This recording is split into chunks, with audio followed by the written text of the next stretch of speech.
and if people were normal, if people were sane, you know, who goes out and just shoots up a random church? Who goes out and shoots up a movie theater? I mean, who thinks like this? Obviously not normal people living in everyday America.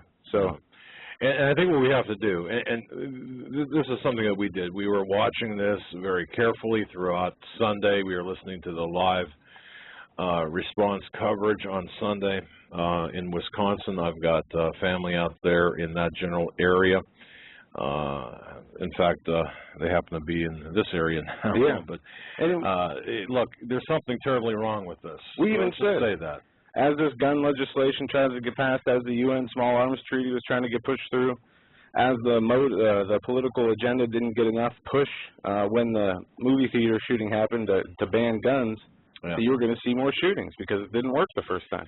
And it doesn't look like it's going to work this time either. I don't know. So are we going to see more shootings? Probably. I mean, I read this article today. There's an article here about the Cybersecurity Act not getting passed through Senate. Right. So Obama's thinking of weighing an executive order option, basically saying because the Senate and the House, you know, they didn't pass the legislation so it could be on his desk to sign it, he's just going to create it and pass it anyway. I can see this happening with gun control very shortly. And if it doesn't, expect more shootings.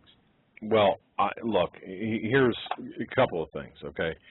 We have received all sorts of emails throughout this, throughout Sunday and last night and the Monday and today about this shooting. There's something wrong with this.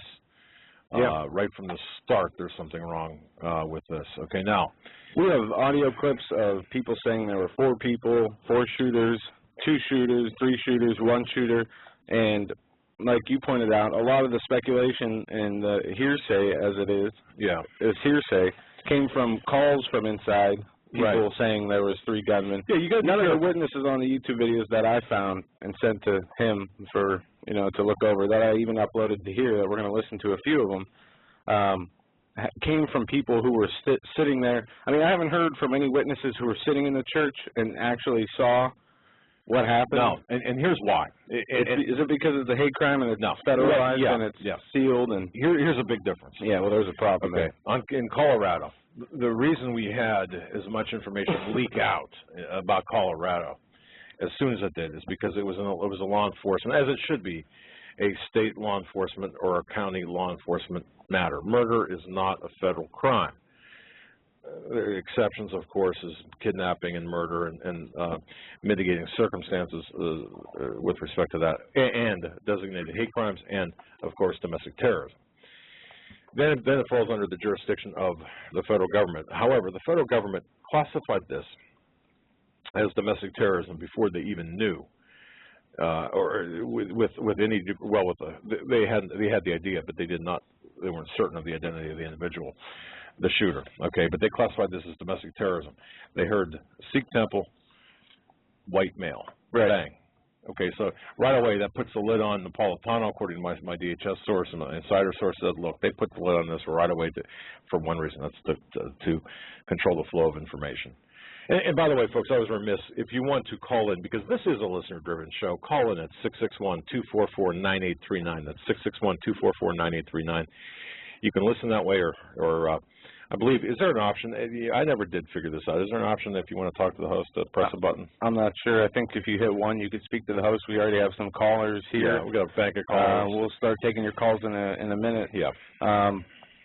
But anyway, yeah. Look, this stinks to high heaven. The timing, the perpetrator, and all this. What we're going to do here is I'm going to play a couple clips of these second, third, and here's an interesting fact. The son of the preacher who was killed, what is his name? Arma. I don't know. I can't remember. His dad, or he was doing a film with this Dr. Greer, a guest on Coast to Coast, an old astronaut who was working on free energy technology and also some UFO disclosure stuff. Right. But what really interested me is the Nikola Tesla work and the free technology, free energy that they were working on, and they were putting it's called Sirius, the documentary, S-I-R-U-S. Right. And this guy's dad was killed in the shooting, and this kid is the one who's making the documentary with this Dr. Greer. Yeah, as a matter of fact, I sent Tom Danheiser some information. Coast to Coast guest Dr. Stephen Greer, and Amar Deep Kalika, the son of the Sikh temple president, who subsequently was shot and subsequently died. They have an upcoming film about energy, free energy disclosure, and so on.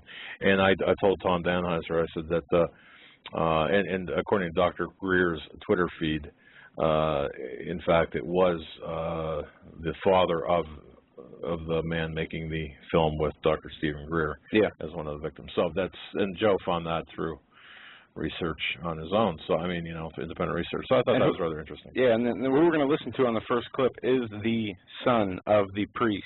Right. And the man that you just talked about doing the documentary. Here is the audio for that. The thing about this temple specifically is our family is, like all the close-knit families that came together in about the 80s to Milwaukee started this as a form of like having a South Side presence and being able to gather all the blue-collar Indian workers together into one temple. So my dad is the president of this, and he's been the president ever since it's opened, and he's the political arm. And the priest, I mean, it was scary because the priest picked up his phone and called me, and the priest started speaking in like full Punjabi and saying your dad is shot on the ground and no, he can't talk right now and nobody's getting into him. So they were really worried.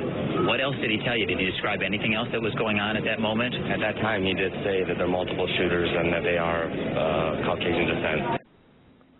Interesting. Multiple shooters, Caucasian descent. Right. That was from the other priest, he said, who was looking over. Yeah, you have to understand, these are secondhand reports. The person talking, giving the interview, was on the phone with one of the people inside the temple. So that's the pastor's son saying that the information he received was multiple shooters. We're going to go to another clip here from another person who received a call. 2 minutes. Okay, folks, 2 minutes on this one.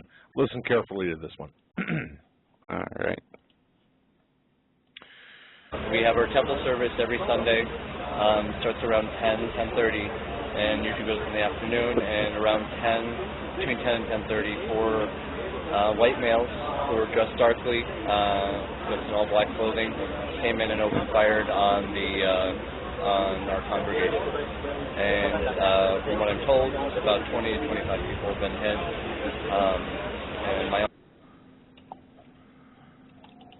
What happened there? I don't know. You guys still with us?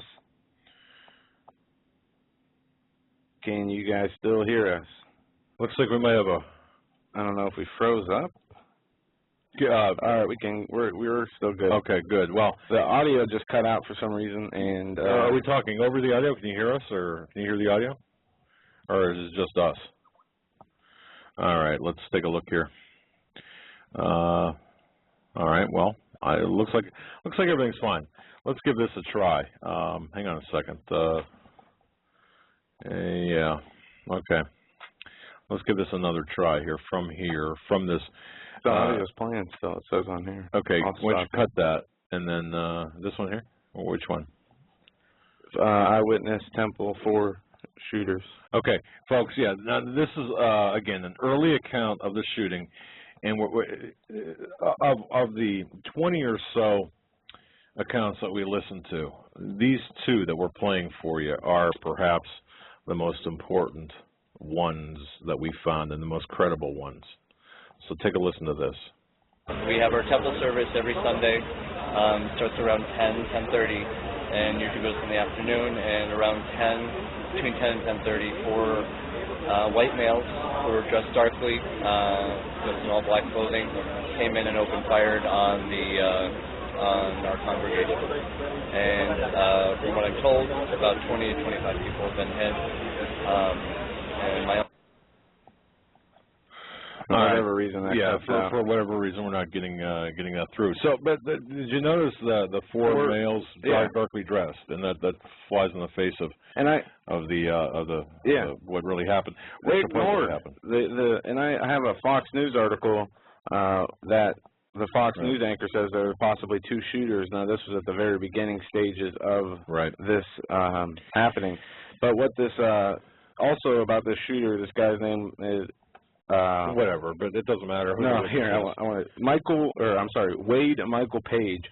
a 40-year-old who has been identified as some kind of neo-Nazi who's also worked in the psychological unit in the Army. There you go. And this is the connection to the Colorado case where the guy was a neuroscientist or studying to be a neuroscientist and in college receiving grants for such. Not necessarily a connection, the parallels. Well, and the, but the psychological aspect of it, the people claiming, you know, mind control, why are these people always connected to people who are connected to mind control or psychological operations? I mean, is it that much of a coincidence, or is it just happen that way, that, you know, maybe these people are more likely to go crazy?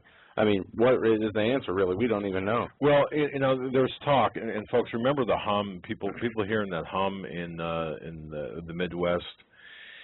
Look, I've gotten, and I don't know about this kind of stuff. I just don't know. I mean, we're not, you know, we're investigators, but we're not scientists. We don't understand, you know, this kind of stuff. But the activation of very low frequency audio waves, okay, is there something to that? That hum in the Midwest that people are complaining about that you know, is just audible.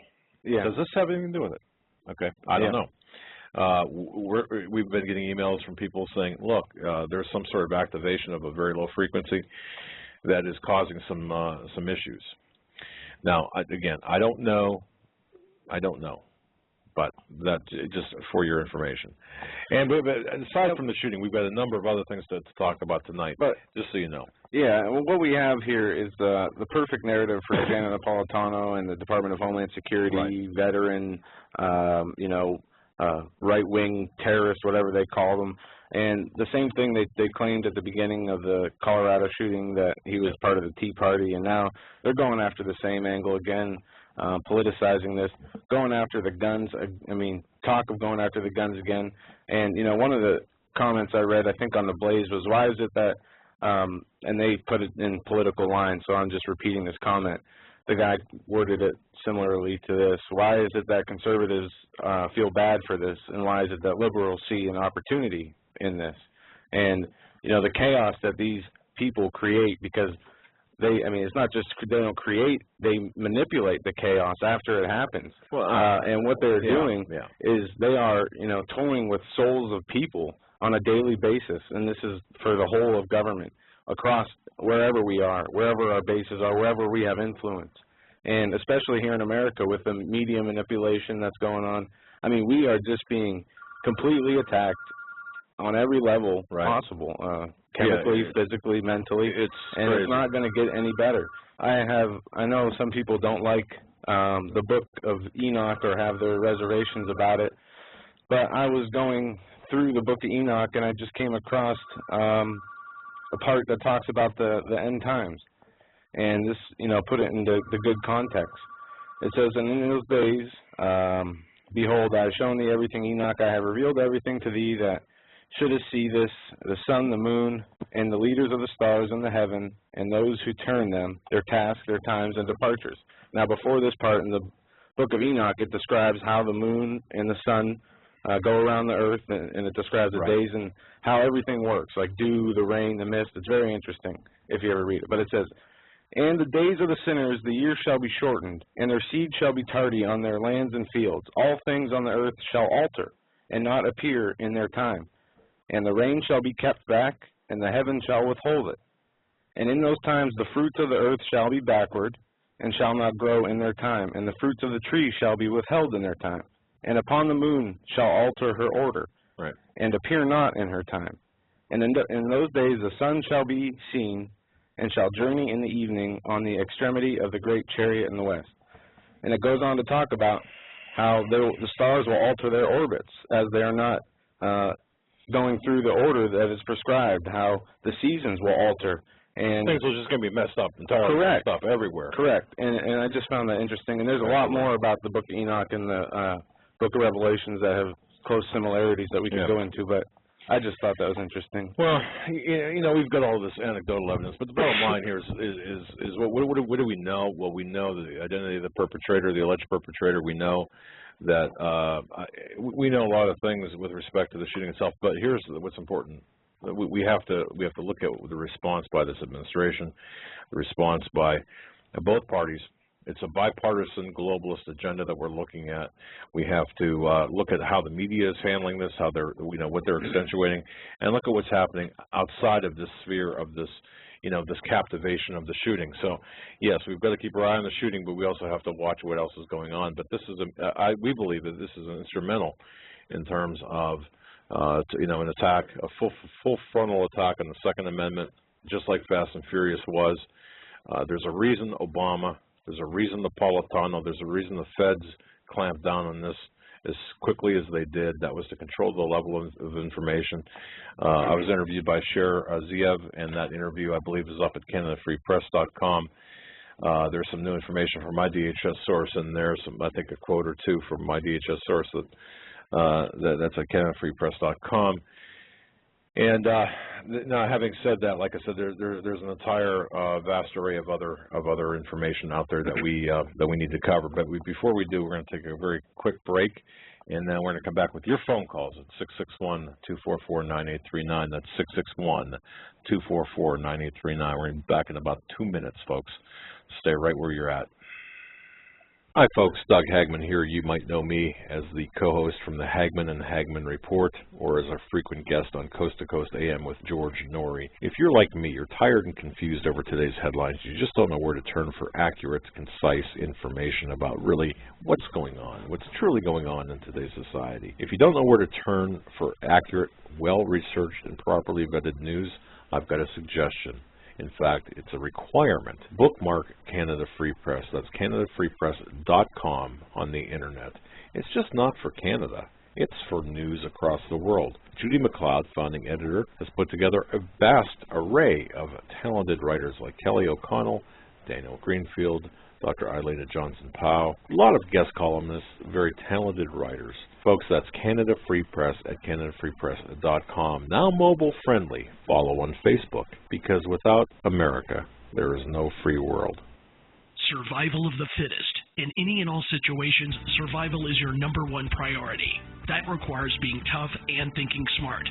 And the folks at Freeze Dry Guy are going to help you do just that. They have the long-range patrol ration entrees, what they call the Brick Pack. When you're in survival mode, it is absolutely the best item for your survival pack or bug-out bag.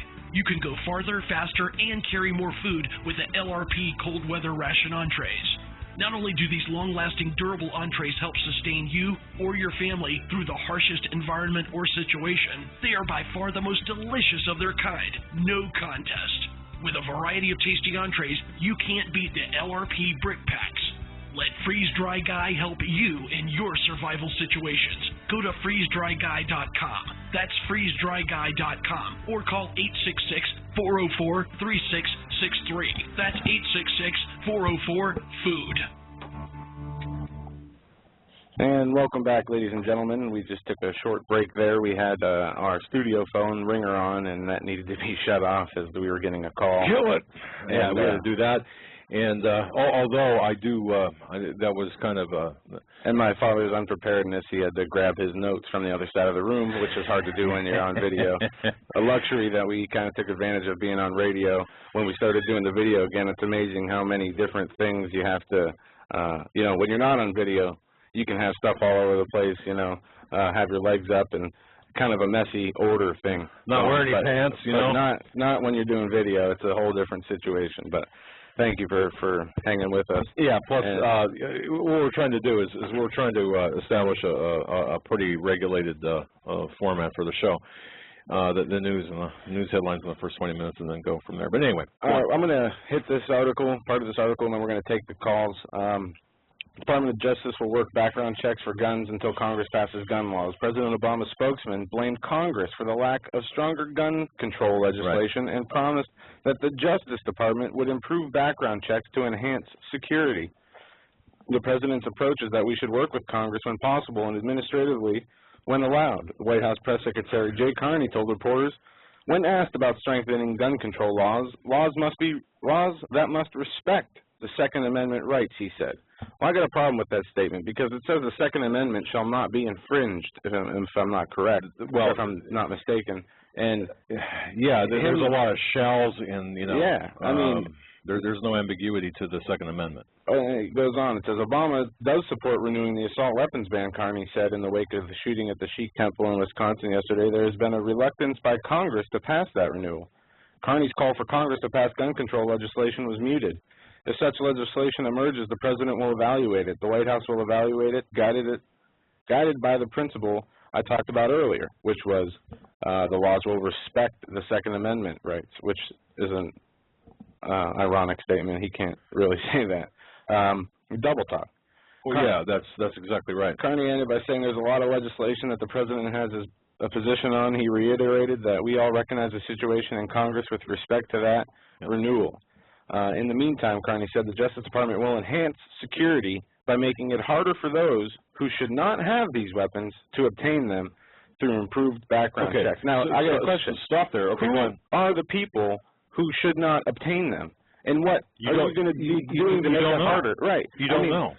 I'm sure violent felons are number one on the list, we'll say. But are veterans going to be on the list, like we said? Are Republicans going to be on the list? But even forget about that. Look, and my military, the guy from the military that I talked to a lot, he said, here's the simplest way for gun control. You take away the ability to conduct the background investigations for gun control. Now, that won't stop private sales of guns. Okay, that will just stop the public sale of guns. It'll stop the instant background checks. Once you do that, then you can reformulate that to anything anything that they want. Yeah, and I see here on Judge, I don't know why they have this up here. Handgun. This is a headline. Handgun legally purchased. Like there's something wrong with a legally purchased handgun. Yeah, there's something wrong with a legally purchased handgun being used in a crime, but the problem with that is the crime, not the legal purchase. That's right. You could use a car in a crime, and is the legal purchase of that car going to be in question after you hit somebody? No. No, of course not. Let's go to the phone. All right. We're going to go to area code 856. Caller from the 856 area code. You're on with Doug and Joe. Hi, Doug. Joe, it's Sheila.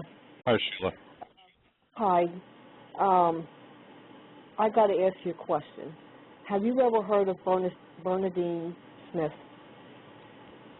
Bernadine Smith? Bernadine. No. Okay, well, she's a researcher, and I saw a video of her Friday with Alex+Jones, and she spent the last 35 years researching the Second Amendment right and our military and our police officers. And I went on her website, and it's called libertygunrights.com, and I was on there for 2 hours reading her research, and she went all the way back into the 30s.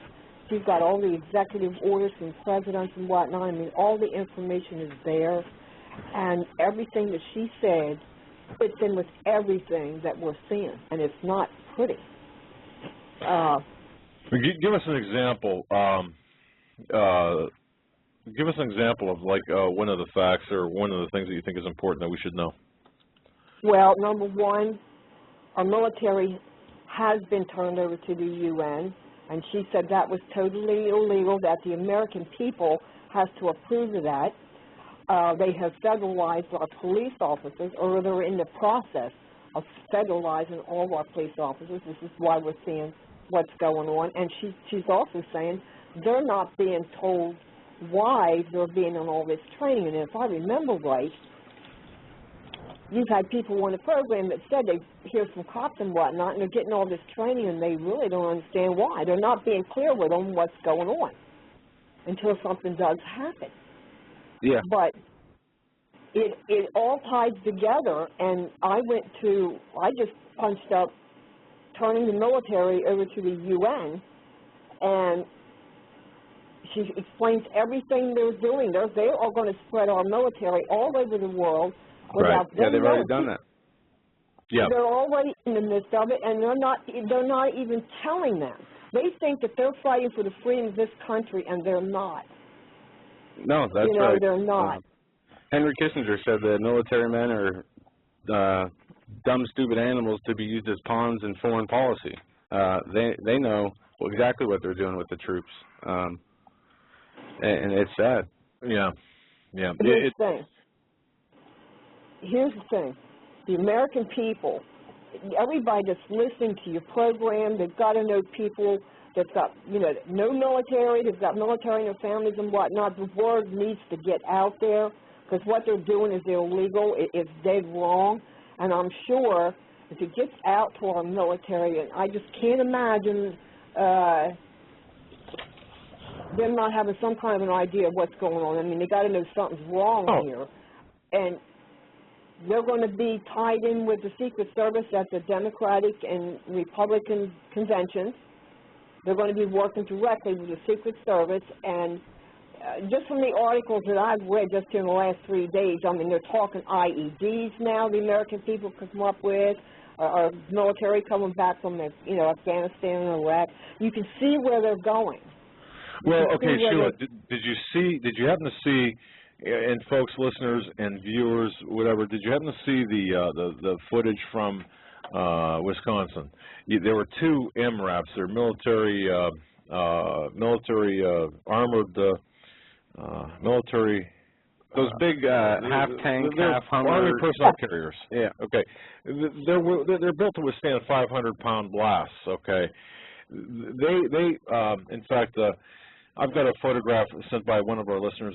Tom sent one in, and there were two of the very same vehicles in Wisconsin. These are dispatched all over the United States right now, and they're militarized. The police departments are being militarized with these vehicles. Okay. This is why Homeland Security is sending all this kind of equipment that shooter had on, that killed all these people in the movie theater.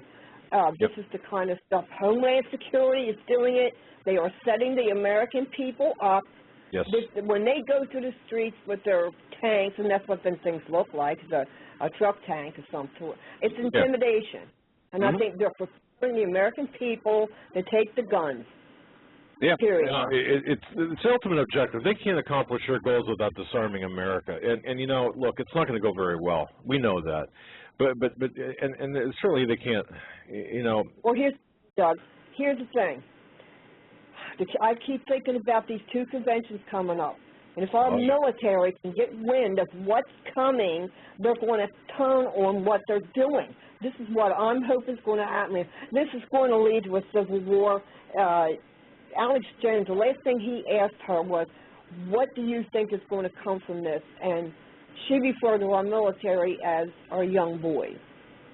And she said, I don't believe they're going to turn on the American people. She said, I do believe it's going to lead to a civil war because the American people will not hand over their guns without a fight. She said, but I don't see our military turning on their people. That's what I pray doesn't happen, Well, why do you think we have the infusion of the foreign troops? And people say, oh, there are no foreign troops. Show me pictures of the foreign troops in this country. But there are foreign troops here. Why do you think there are foreign troops here trading with our troops? Because Americans won't do it, but the other foreign troops might. They probably will. From what I read on that particular site that I just punched up, turning the military over to the UN, and it talked about our troops being with Russia and China. Yes, they already are. I mean, we don't have any Chinese here, do we? Military? They're specialists. Actually, we've got Chinese scientists, and we also have some special Chinese troops. But when I say Chinese troops, I'm thinking. No, there's reports of stationed Chinese troops at different military bases across the country, but not to the extent of the Russians.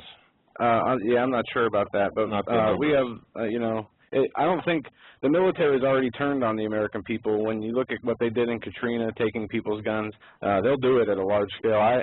I believe some won't, but I believe a lot of them will. And I don't have the same faith in the military, as some do. Like I said, not all of them are bad. It might be half and half, but they've conditioned these people these people are so far gone. Look at the American citizens, and even the military, some of the military people, they're mentally so far lobotomized, they can't even think, they don't even understand how to think.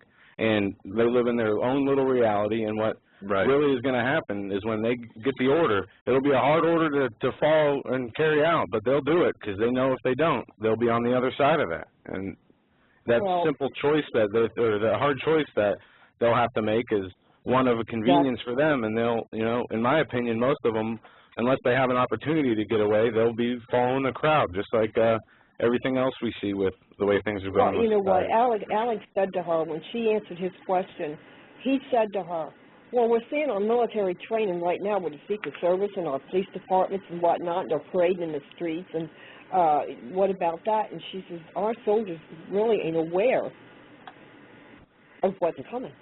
No, well, that's what she believes. Right, the rank and file of our military is a little bit, to me, I believe, is, you know, everything's compartmentalized. The hierarchy, knows, but the rank and file don't necessarily know. Sheila, anything else before we cut you loose? No, all I know is we need to pray for our country at this point because they are setting us up is what they're doing. They are? Homeland Security is not Homeland Security. That's just the name they're using right now. She called it their international management. I even went online and tried to find out what exactly that meant. But it's something to do with international management. She said the only reason they're using Homeland Security is because it's comforting to the people. Yeah, well, we're seeing how they are. It might have been comforting back on, you know, September 12th or in 2002, but it's hardly comforting today when we see what's happening. Sure, a lot of good points. I want to thank you for your call. We got to move on. God bless you. God bless you, Sheila. You know, it's true. No, it's true that we've got these things going on, and one of the things. Go ahead if you have something to say. Yeah, before we take another call here, I wanted to talk about this article real quick. I want to get into as much news here as we can while we continue to talk about the shooting and a few other things.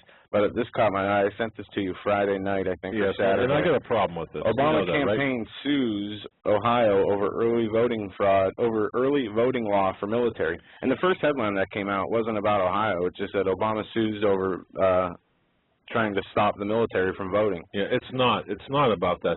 Look, in a move that puts a new meaning to the term battleground, President Obama's re-election campaign and members of some military groups are on a collision course over voting rights in the critical state of Ohio. Now, this comes from Fox News.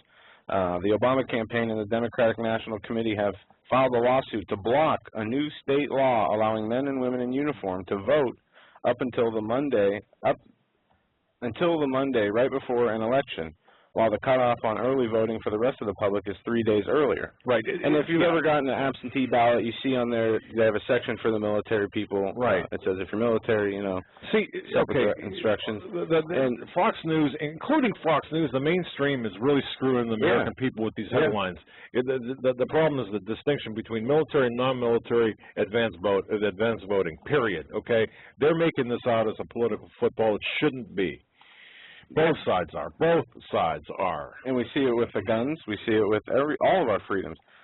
The right has become the moderate left, and the left has gone off the cliff.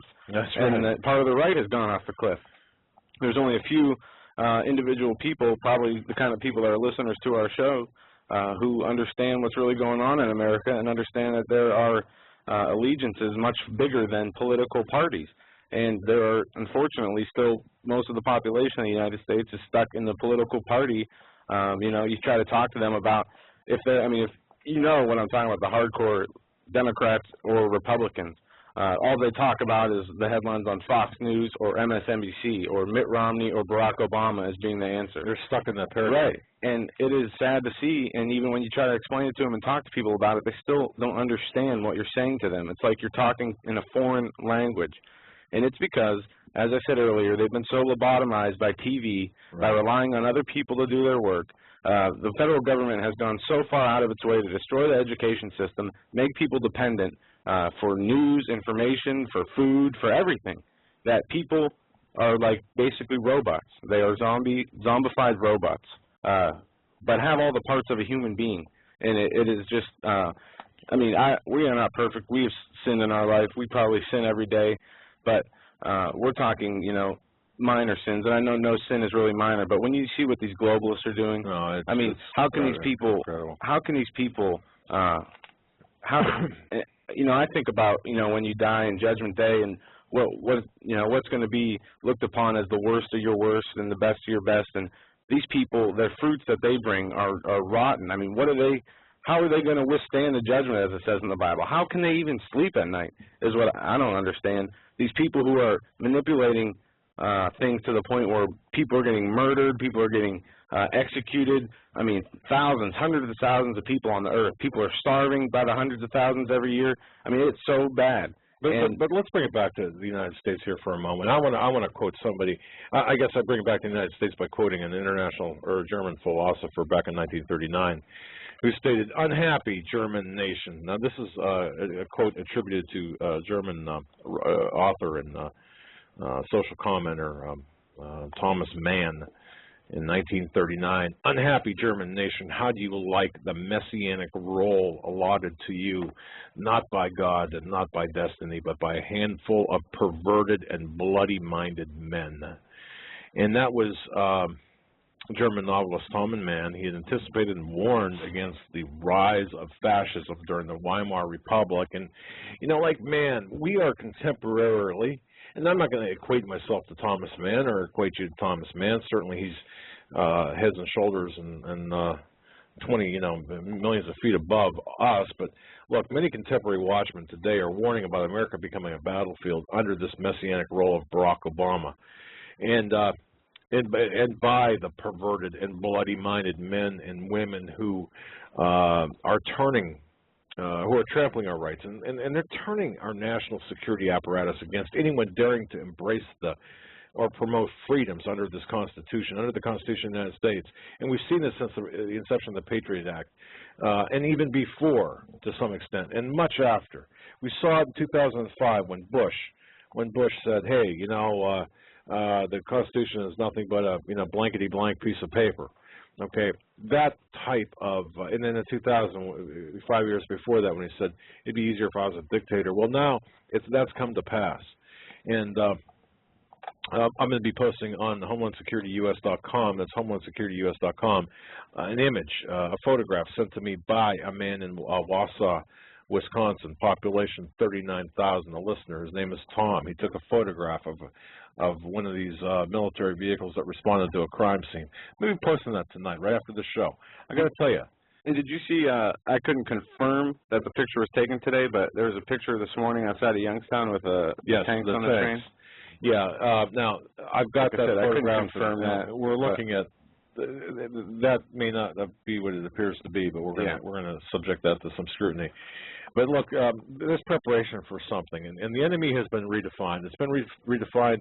If you're listening to this program, chances are you're the enemy. Yeah. Well, we know that. We knew that. That's right. Been around for good 5 years now, but they've really been setting the government reports out, listing you as enemies, setting the FBI's list of weird behaviors for to consider as terrorism, such as taking notes or using a camera. But we're going to go back to the phones here. We got some more callers on the line. 337 area code. You're on the air with the Hagmann and Hagmann report. Hello, Doug and Joe. This is Walter in Louisiana. Hi, Walter. Hey. Yeah, I've called into you before sometimes, and I called in one time before. I'm a good friend of Steve Quayle's, and he tells. You're a good friend of ours, then. Okay. And he tells about. In fact, I've been listening to him for years, and he's been telling about the foreign troops being in this country. Right. Well, I've got a video that someone got to me called Cooperative Nugget 95, and it shows about what happened in the summer of 1995, how they trained in all the former communist country troops at Fort Polk, Louisiana, Lithuania, Romania, Latvia, and they had the General Sheehan, who was the head of Atlantic Command. He says the purpose for this training is for the new soldier, for the New World Order. Wow. That was back in 95. They've been doing, and they still train people up there. They have role players from the area of Louisiana. That's how they get a job. And they give them role players. I think it might still be on, the YouTube. But if it isn't, I've got the copy of it. Okay, Cooperative Nugget 95 is the name of the film, the video. Okay. And what you see, what they do, they have a small village up there where they have you know, they look like a small town or something, and they train these foreign troops to recognize UN command. They have this guy with a baseball cap on. He has an armband that has UN police on it. Well, back then they didn't, you know, or United American Police. We didn't have police then, national police. That's right. What I said. Then national police. Well, anyhow, they show them. They come up to the door. They bang on the door. They got a role player in there. He bangs on the door and he says, "We are the UN. We have permission to come into your home." And the guy in it says, "Go away. I'm watching a game." They bust the door down. They go in there, and they have the man put his hands over his head. They go through all the drawers. And they throw clothes all over the place and everything. And then there may be somebody hiding in the closet, and they take him outside, and then they do all kinds of things. So this has been going on for a long time. Well, yeah, no doubt, and I know Steve has been championing this information for quite a long time. He's been on the tip of the spear with this, and you know, we know this has been going on, and it's hard for people to understand this. And even active military, a lot of active military don't know this is going on. Well, why don't they know what's going on? Well, it's compartmentalized. Well, if a person, this video is 2 hours long. Right. It's a composite of what went on in the summer of '95, and then there's other videos. There's other stuff that's been going on in DeSoto National Forest in Mississippi, where they've been training in there. They had a guy that went in there with sneaking in there. He used to do that when he was in Vietnam behind enemy lines. Right. And in that video, it shows Russian tanks in there hiding in the woods. And it showed a couple of missiles. They were training, you know. They weren't, but you could tell it was a Russian T-34 tank, and they had all kinds of antennas and everything in there. And in that area of Mississippi, it used to be a concentration camp for German prisoners in World War II. Right. Okay. You know what? It's been a long time, but I saw that video. I know which, or at least maybe some incarnation or part of that video. I remember that. Okay. But see, people need to see this stuff again to show, especially the one Cooperative Nugget. That'll bring it home, man. When you see that, and you see somebody busting in the door and getting people out of there, and then later on in part of the video, it shows them a bunch of people out there in the out in the woods, and they says, "When you going to feed us? You told us you was going to feed us," and you know. Yeah. And then they have people going back and forth from a work site, and they're searching them, you know. And they're all foreign troops doing it. Yeah. So the foreign troops will do. That's what this has been. This has been in their mind for years. They get all our troops out of the country, and all these exercises working with foreign troops and everything.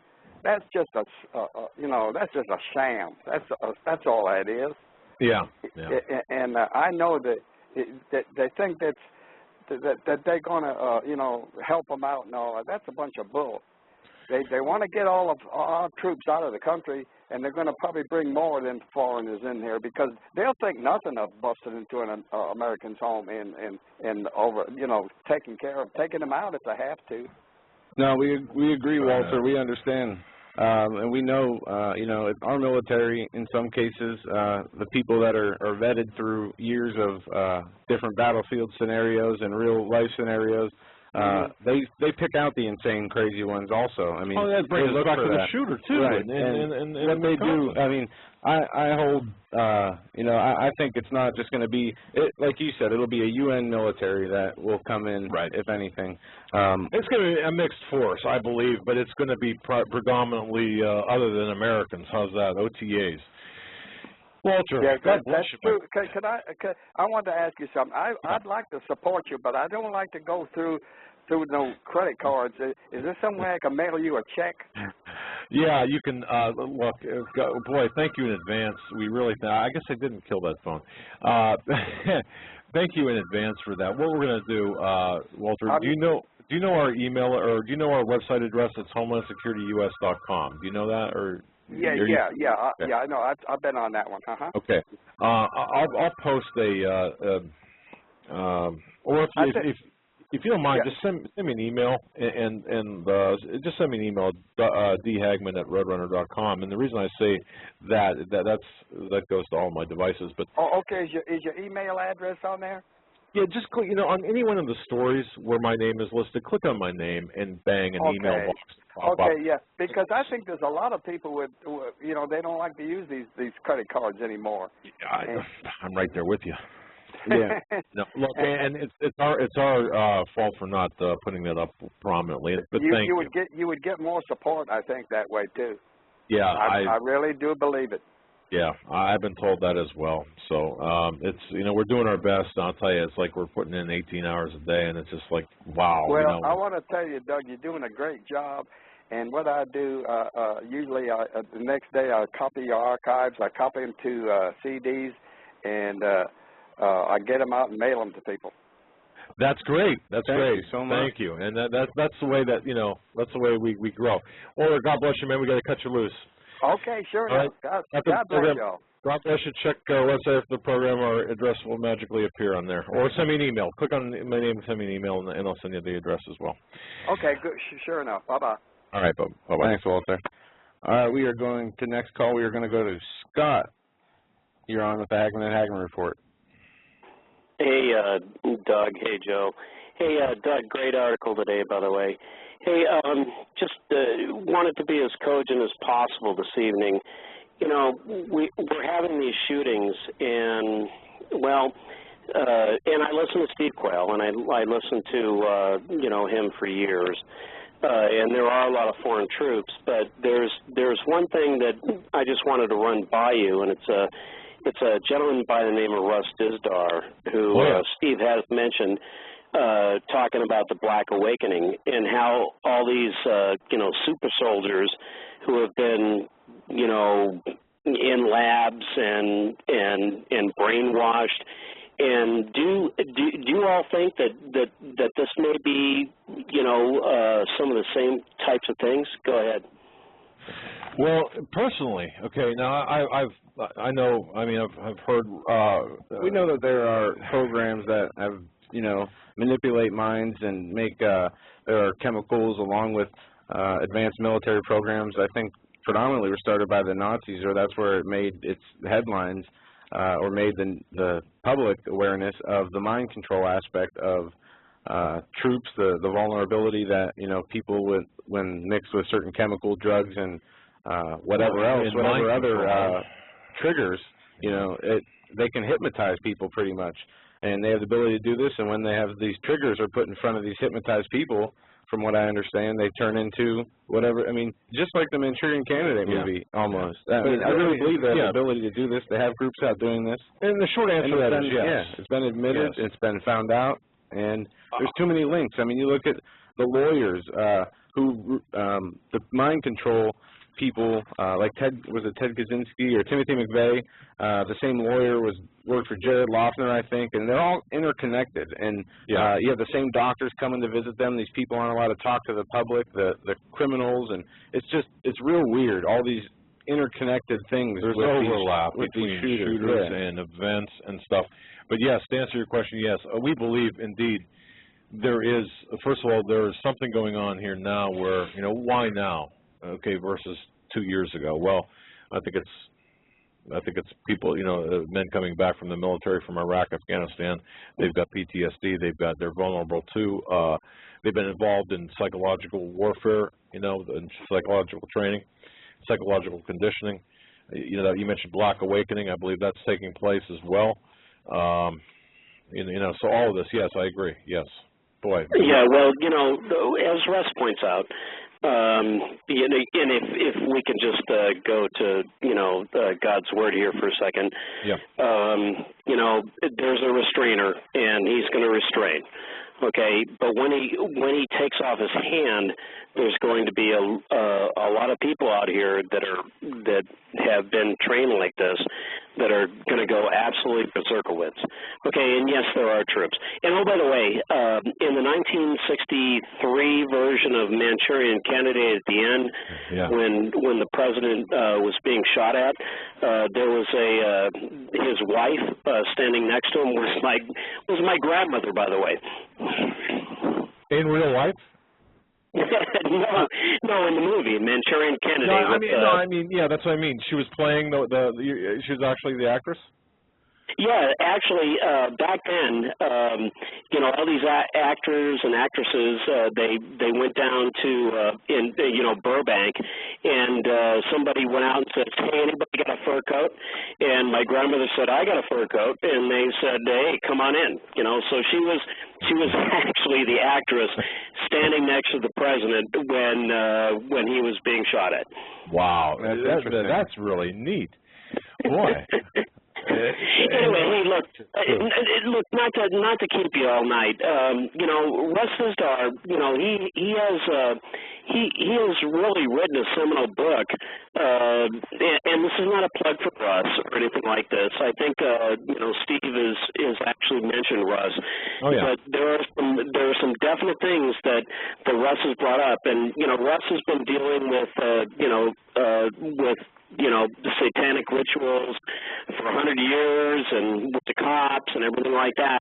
And, I just think that right now what we're seeing is just like the opening medley, and we're in a crescendo, and then perhaps everything that has been spoken about tonight, where, hey, the powers that be are going to say enough is enough, and we're going to come in, and we're going to do what we're going to do. Okay. Anyway, hey, look, guys, thanks for letting me call in, and Doug, like I said, great article today.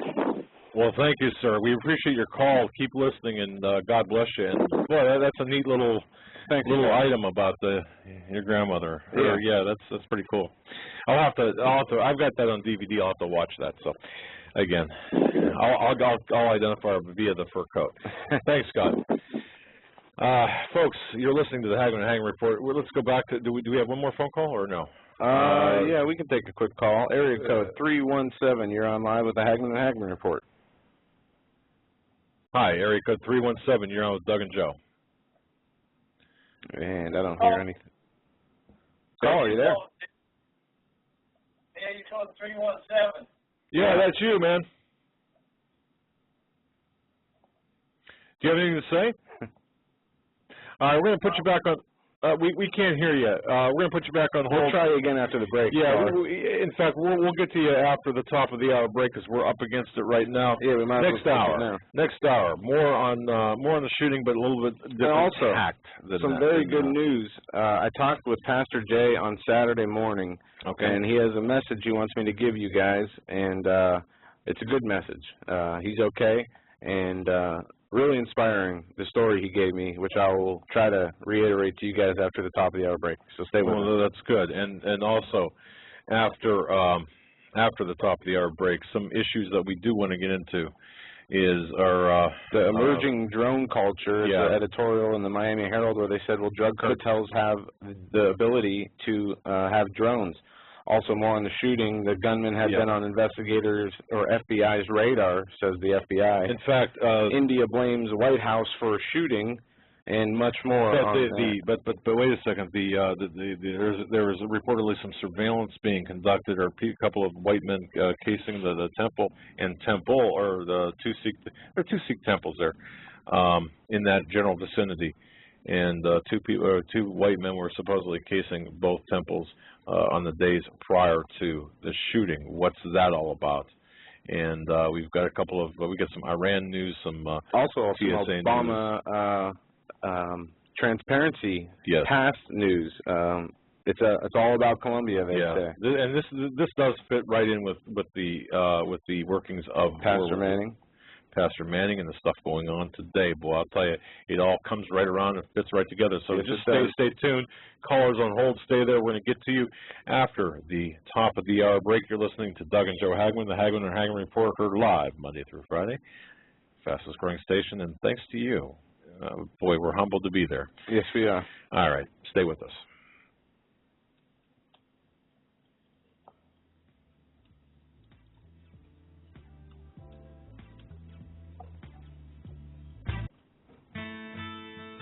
You better wake up fast and listen to this, America. The Obama campaign has launched attack squads disguised as truth teams dedicated to intimidating and silencing all political dissent carried over the Internet that criticizes the Marxist Obama. Truth squads specifically focused on covering up Obama's endless trail of lies, corruption, and subversion, and using the Gestapo power of our own government to police and censor the Internet and shut down websites that dare to carry the real truth about Obama's Marxist coup. Remember the names of these Gestapo-style agencies that work right there in your neighborhood: KeepingHisWord.com, KeepingGOPHonest.com, and AttackWatch.com.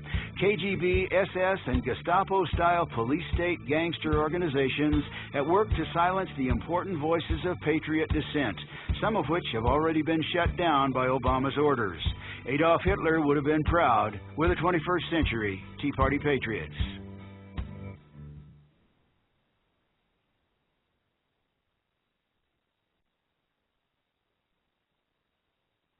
Hi folks, Doug Hagmann here. You might know me as the co-host from the Hagmann and Hagmann Report, or as a frequent guest on Coast to Coast AM with George Norrie. If you're like me, you're tired and confused over today's headlines. You just don't know where to turn for accurate, concise information about really what's going on, what's truly going on in today's society. If you don't know where to turn for accurate, well-researched, and properly vetted news, I've got a suggestion. In fact, it's a requirement. Bookmark Canada Free Press. That's CanadaFreePress.com on the Internet. It's just not for Canada. It's for news across the world. Judy McLeod, founding editor, has put together a vast array of talented writers like Kelly O'Connell, Daniel Greenfield, Dr. Eileen Johnson-Powell, a lot of guest columnists, very talented writers. Folks, that's Canada Free Press at CanadaFreePress.com. Now mobile friendly. Follow on Facebook, because without America, there is no free world. Survival of the fittest. In any and all situations, survival is your #1 priority. That requires being tough and thinking smart. And the folks at Freeze Dry Guy are going to help you do just that. They have the long-range patrol ration entrees, what they call the brick pack. When you're in survival mode, it is absolutely the best item for your survival pack or bug-out bag. You can go farther, faster, and carry more food with the LRP cold weather ration entrees.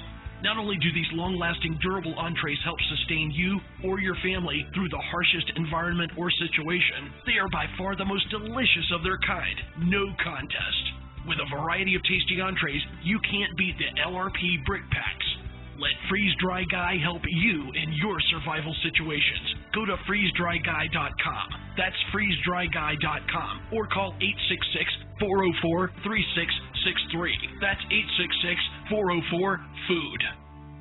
Since the Colorado theater shooting, most of the media has wanted to jump all over the issue of whether or not AR-15 rifles and assault weapons should even be sold to the public. It is the same story every time an incident like this happens. Most of the arguments wind up centered on the Second Amendment. So what was the Second Amendment really about, and what does it protect? These kind of weapons. Ben has the reality check you won't see anywhere else.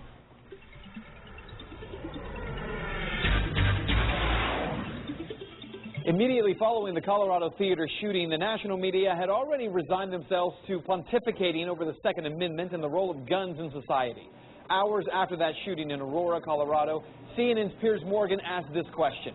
Quote, "You tell me a good reason why we should not strengthen the law now to stop another young man like him going into a store tomorrow, buying 4 more weapons, 6,000 rounds of ammunition on the Internet, and killing and shooting another 70 people in America."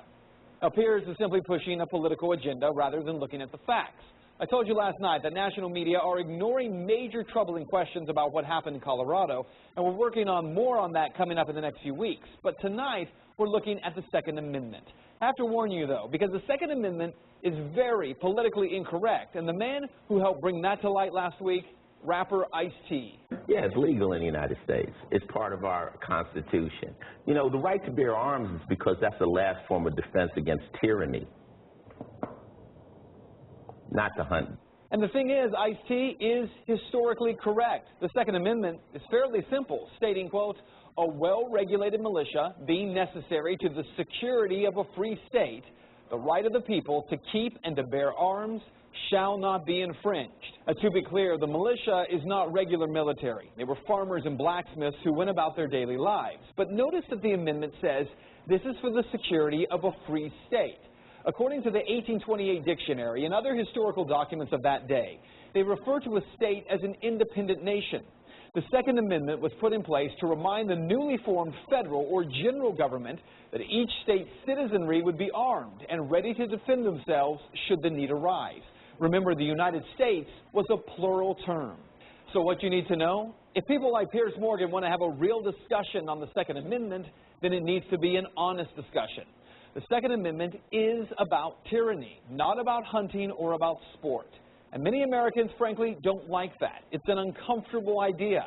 Look, you may believe that protecting yourself from government is ludicrous, and yet the ability for citizens to have not just the power to elect and to choose leaders, but also the power to protect themselves violently, if necessary, from tyranny is historically what the founders created.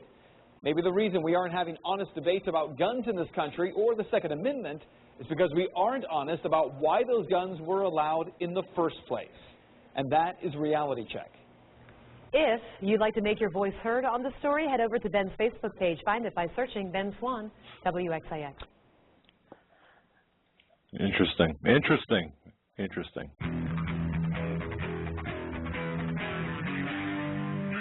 Doug Hagmann.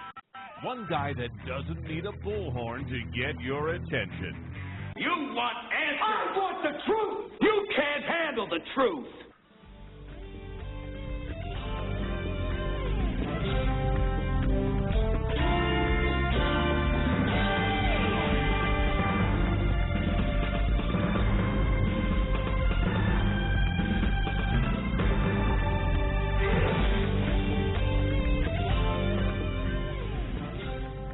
Welcome back, ladies and gentlemen, to the second hour of the Hagmann and Hagmann Report. We are broadcasting through the grace of God. We are here, and I want to say thank you to all of our listeners, all of the people who do record and broadcast, rebroadcast the show. You're free to do so.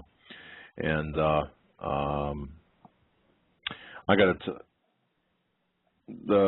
I'm not sure what that means, Troy.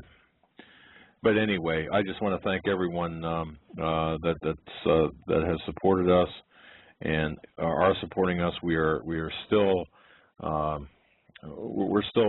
struggling at this point. But I'll tell you what, we're going to make it. We're going to make it. And you know, Joe and I were talking today. We're going to be here broadcasting through whatever happens. And if we need to broadcast from some other location, we're going to do that as well. If we need to move around, whatever we need to do to bring you the truth, we're going to do that. So if you want to chime in as well, feel free to do so. Our call-in number is 661-244-9839. Yeah, and I want to give you guys some news on Pastor Jay. I talked to him Saturday morning.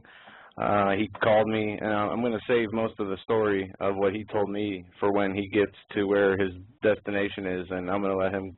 He wants to come on the show and explain. Pastor Jay is the gentleman that's biking his way from Florida to Kentucky. Okay.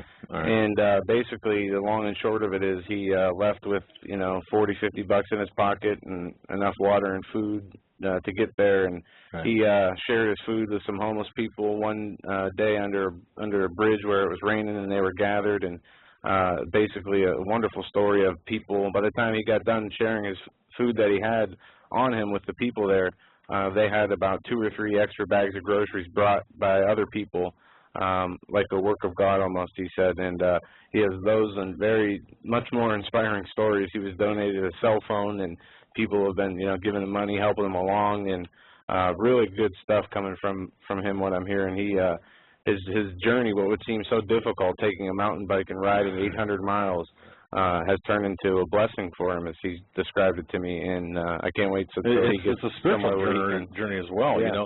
And I found too that when I'm down to my last few bucks in my pocket, you know, and you're in church or whatever, and you think, wow, maybe I just ought to let the basket pass this time, and when you do, you know, put a tithe or put, you know, money into the basket, it seems like you're guided by your belief that God's going to take care of you. And I think that belief, you've got to have a rock solid belief like that.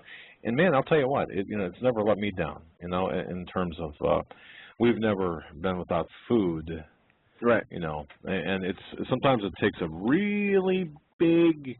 Boy, I'm getting dizzy from the camera there. Sometimes it takes a really big leap of faith, but nonetheless, it does happen. So God works it all out. But that said, we do want to thank each and every one of you for listening and for spreading the word about the program. Now, again, if you want to call in to join the program, 661-244-9839. That's our phone number. We are taking your calls, and we're going to get to them as they come in. Yeah, and I want to say something more on the shooting. I mean, if there were people in this church, I know church is not a conventional place to carry weapons. Temple, yeah. The temple. You know, this shooter could have been stopped before harming people. Same thing with the theater. People have to understand that this is a time where it's not safe to go out of your house. You don't know what's going to happen, where it's going to happen, when it's going to happen. We need to be prepared for a situation where we're in a restaurant, where we're at a shopping mall, and, you know, somebody could open fire unexpectedly. This is the reality we live in, whether it's government-created or crazy people. Either way, this is the times we live in.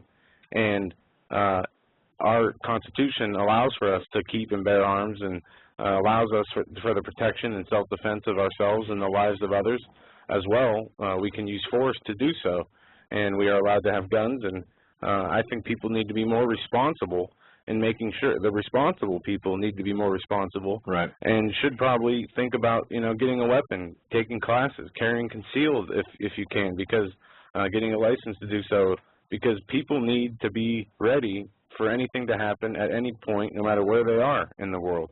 I would also take my ticket for, or take the risk of being kicked out for carrying a concealed weapon, legally, of course. You know, if there's a sign that says this establishment's a gun-free zone and I'm carrying a concealed weapon, no one's going to know anyway, unless, you know, there's an incident where, you know, you've got to use your weapon to defend yourself or those around you.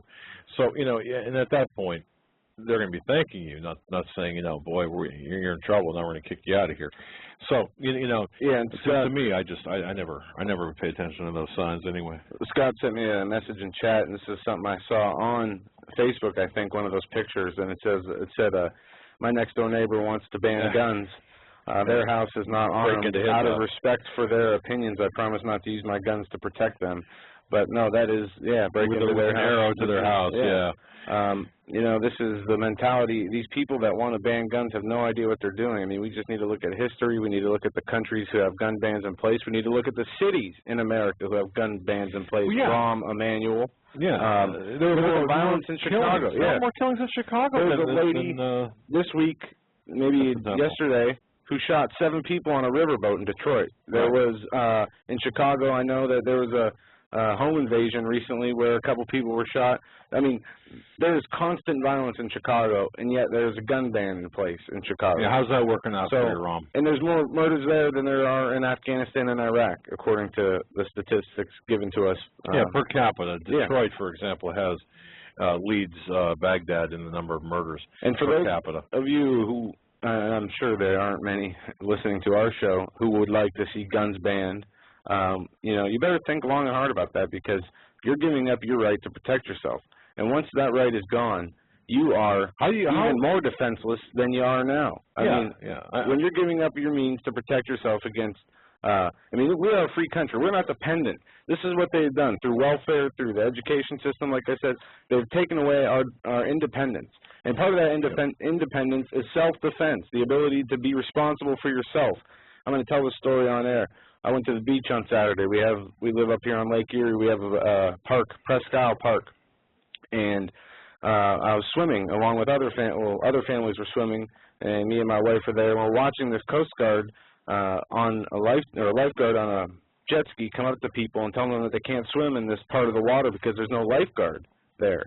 Well, it's always been swim at your own risk if there's no lifeguard on duty. Right. So you know, I went out in the water, and sure enough, the guy comes out, and, you know, I started hassling about it. He's kind of a young kid, and I say, well, since when can you come around and tell people where they can and can't swim, and there needs to be a lifeguard on duty? He said it's a state law. I said, well, what's the law?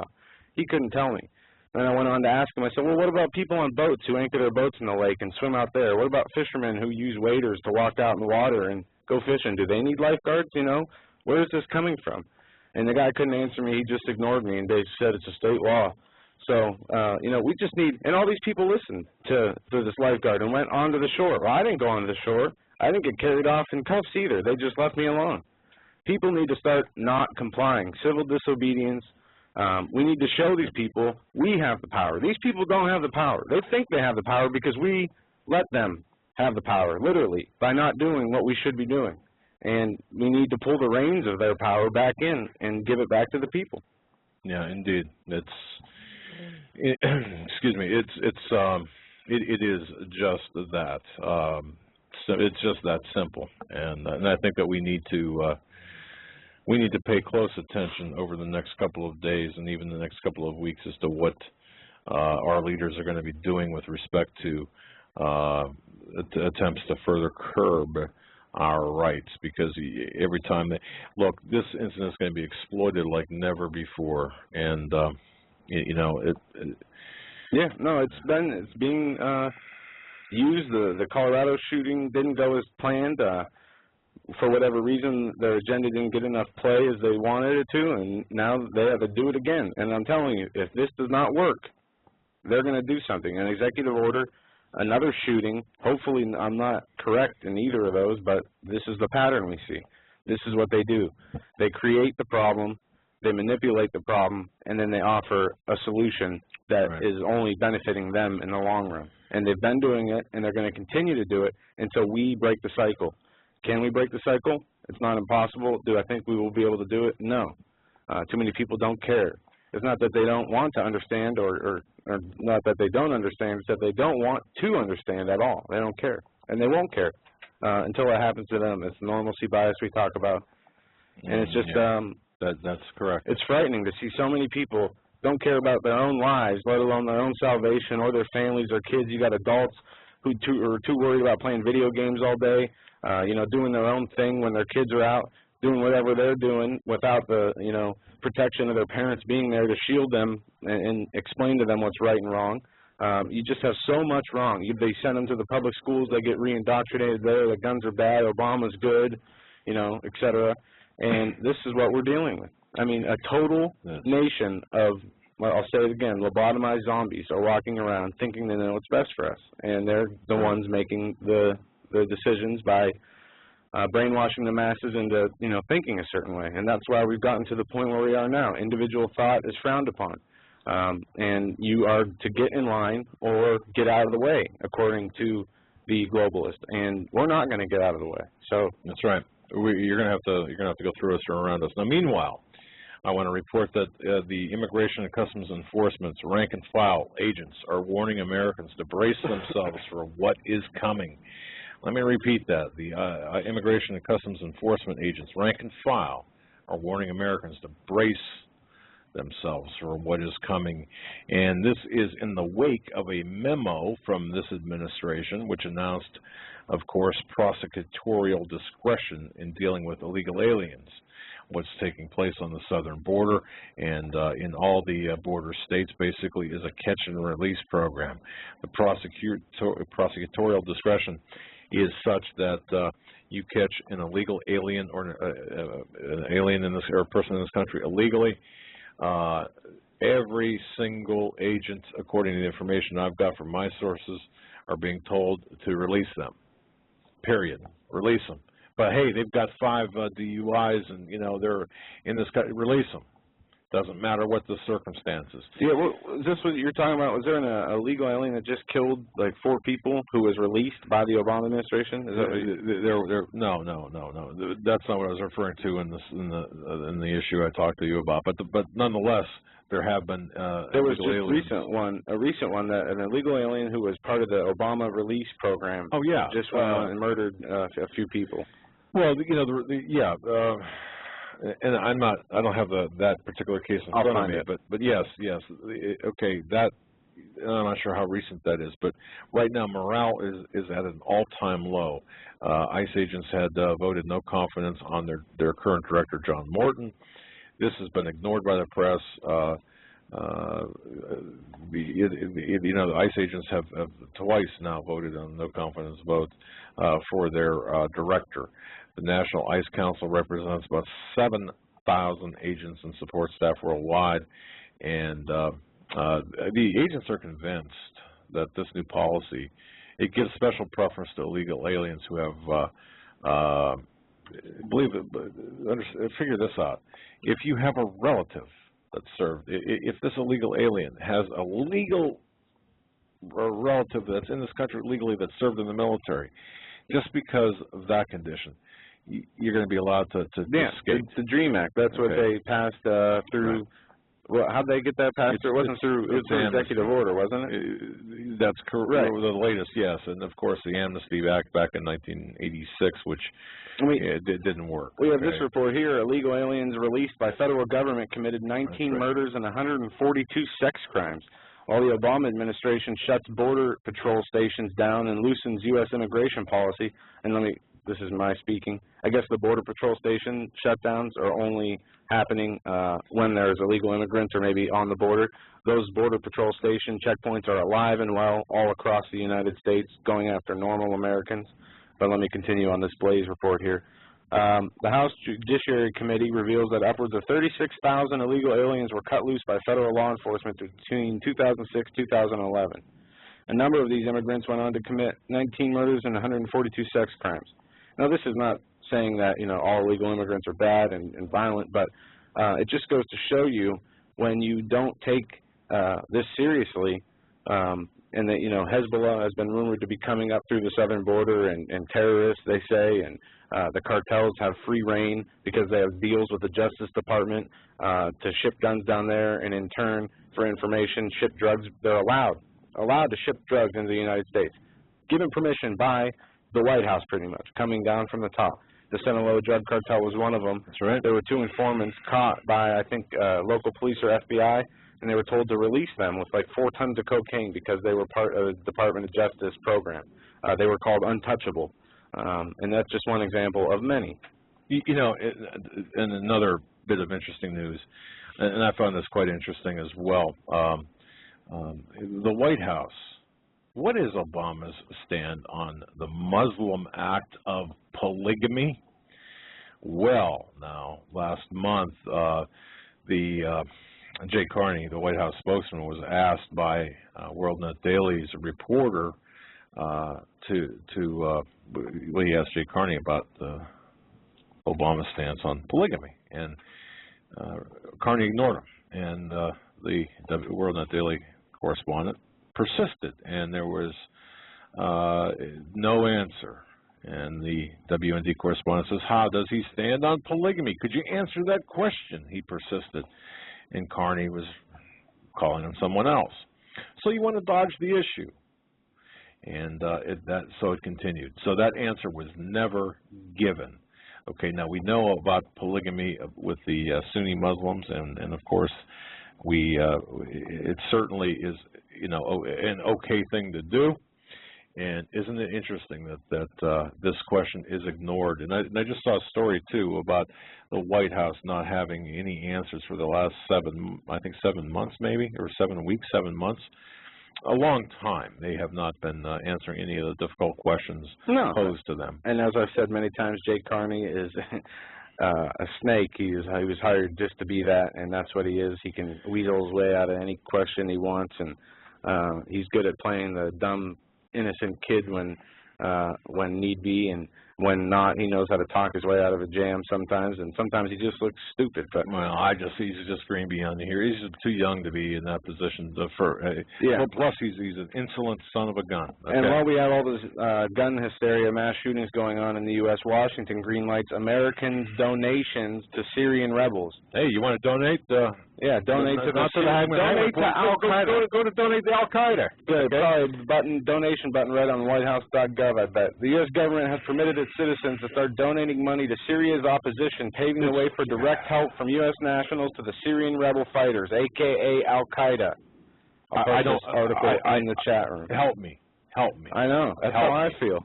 It is insane. I mean, I don't get this. We give the drug cartels the guns. Now we're going to give the Al Qaeda our money, and maybe we should ask them to come live with us after they're done overthrowing Syria. Maybe they can overthrow our government. Okay, no, wait. Let's one more time. What did you say? Washington green lights American donations to Syrian rebels. Okay, the U.S. government has permitted its citizens to start donating money to Syria's opposition, a.k.a. Al Qaeda, paving the way for direct help from U.S. nationals to rebel fighters. Can you Syrian imagine that? Support Group, a Washington-based organization closely connected to rebel forces, or Al Qaeda. So Al Qaeda basically is set up in the White House in Washington. Has been granted a license by the U.S. Treasury Department to begin fundraising on behalf of the opposition. Well, we got the Muslim Brotherhood here raising money. We got the IIIT, the International Islamic Institute of Thought. And this group, the Syrian Support Group, already labeled this as a game changer. They think nice. Beautiful. How many Americans are going to give their money to Al-Qaeda? We should follow this. And well, we are, I thought. The group wouldn't reveal the amount of money it raised since the license was granted in late July, so about a week. Wow. Last week, the U.S. boasted its so-called non-lethal aid to rebels increased funding by $12 million and bringing the total sum spent on humanitarian aid to $76 million. Humanitarian aid. Yeah, it's humanitarian aid. It's the $76 million spent of our money killing people in foreign countries. That's what they call humanitarian aid. Well, let's see if we can get some sense into the program here. Let's go to the phones. Let's go to the 256 area code. 256 area code, you're on with Doug and Joe. Jesus saves. Jesus saves. How's everybody doing? Good, Jesus saves. Pastor Jay. Pastor. That's right. It's Pastor Jay. I'm on the road. I'm 100 miles away from my destination. Wow. That's great. I'll be there in about 3 days. So I figured I finally wound up getting the cell phone charged up. I charged it up at a Walmart, and I figured I'd call into the show. Well, Pastor Jay, we were just talking about I opened up the second hour talking a little bit about some of the things you've gone through on your journey. It's been amazing. Yeah, why don't you, we're just going to let you loose here. Why don't you tell everybody some of the inspirational and maybe not so inspirational parts of your journey? Well, basically the not so inspirational parts of the journey was coming out of Fort Myers. Between Fort Myers and Tampa was like about 100 miles of nothing but swampland and nowhere to camp. So that was kind of unfortunate. Right, that was probably the only downer. It was just me and the mosquitoes there for about 2 days. And other than that, everything's been going great. Everything's been blessed. I've met nothing but good people.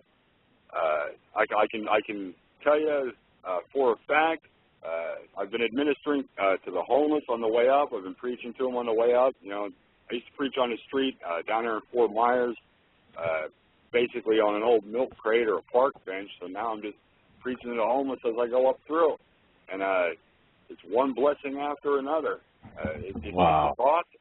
Pastor Jay, check this out. I can tell you for a fact that there is a profound, and I mean a profound, knowledge of God in the land.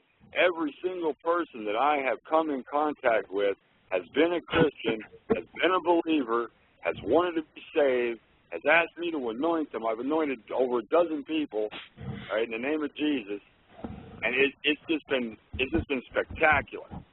Wow. Pastor Jay, you told me a story on Saturday morning about a rainstorm you went through in Florida underneath a bridge. Yeah. Can you share that? Yeah, sure. I can.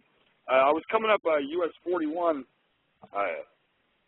up to Lake City in Florida, up there on the top of the state, and I was planning on getting on 90 to cut across the state. That way I didn't have to go through Atlanta and Columbus and all that messed up territory. I was just trying to avoid Georgia altogether. So at least that's what I was told. Everybody I asked about it, 100 out of 100 people told me don't go to Atlanta. So I took their advice, and fortunately it's been a blessed trip. No problems, no injuries, something like that. Well, I come into Lake City. I wound up, I got a bite to eat at McDonald's, and next thing you know, it starts raining. It's raining cats and dogs. It's like a monsoon. I thought I was going to have to stop at Walmart and get myself a life preserver or a kayak. Arm floats. It was coming down crazy. So I look up ahead, and I see the intersection of 75 and 90. There's a big bypass there. And I'm like, okay, I'll shoot for that, you know, because it looked a little dry under there. So I get underneath there, and I'm underneath the bridge. Now, there's 4 lanes of traffic, 2 going one way, 2 going the other, 2 overhead, you know what I mean, 4 overhead. There's cars screaming by, you know, 55, 65 mile an hour, bumper to bumper. It's noisy. It's loud. It's dirty, right? I come in there, and there's a couple of homeless people in there. Well, I stopped. I figured I'd wait out the rain there. And basically, I got to talking to them, found out that they were all 3 of them were Christians at the time, you know, that were there. They were all wearing crosses and crucifixes, and basically they got to talking to them because it was either talk to them or, you know, try to swim down through the traffic, you know, with the mountain bike. So I decided to hang out there for a while, and basically I got to talking to them, and most of them had, you know, college degrees. You know, so one guy had like 3 college degrees. Just couldn't find any work in engineering. Unemployment's that bad down there in Florida. And they had asked me if I had anything to eat, and I said because they hadn't eaten anything. They looked, you know, kind of famished, and you know, it looked like the one guy looked like he was from like a refugee camp from World War II. I mean, he was all famished out like that. Looked really, really rough, like he was starving. Well, I had some ramen noodles and some Vienna sausages and stuff like that with me, so I pulled it all out and I decided to share it. So I'm like, okay, no problem. So one guy calls this guy calls the other guy across the street, and all these people start coming over. Next thing you know, there's all these cars screaming by, and now there's like a mob of homeless people underneath this bridge. There's like 20 people here now. It's me and 20 people. And you're feeding them, right? Well, it started off with just the ramen noodles and stuff like that, and it's just, you know, just basic stuff. I mean, I gave what I had, you know, which was basically next to nothing, because I was going to resupply like at the next Walmart or something I came up to. And the gentleman with a crucifix asked me to bless his cross. And I'm like, okay, no problem, I can do that. So I wound up, I pulled out the anointing. I had anointing oil and holy water with me. I took it along with my King James Version Bible. You know, I was good to go. I'm always prepared. So I wound up, I anoint the man's cross. I put the mark of Jesus on his forehead. I anoint his forehead with the anointing oil. And he had asked me about, you know, it would be nice if, you know, him and his friends could get something to eat. I'm like, okay, well, I'll pray for that. So I basically pulled out, you know, a cap full of holy water, and as I was praying, I poured the holy water over this man's cross. And I prayed that each and every single one of these people, and there were like 20 people here now, counting myself, okay, you know, would go to bed that night with a full belly and no worries, okay? Sounds, you know, crazy. It's pouring down rain. I mean, it's raining so hard you could barely see across the street. Cars flying in all directions. Not the best of circumstances there. Okay, go on. Yeah, it was horrible. Next thing you know, one guy across the street comes running over. He brings a bag. Next thing you know, all these cars start stopping, and they're handing out food. Right? It's like 10 minutes after I prayed. This one lady brings down a lasagna pan size, like one of them big, huge disposable pans of lasagna. You know what I'm talking about? You get them at Family Dollar for like $3, a big deep trays.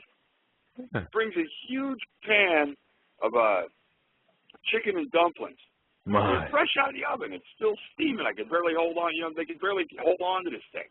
Did you have a sign up that asked for like lasagna or chicken and dumplings or something, or what? It was full of chicken and dumplings. Here her husband had come home and brought pizza home. They decided to eat the pizza instead of the chicken and dumplings.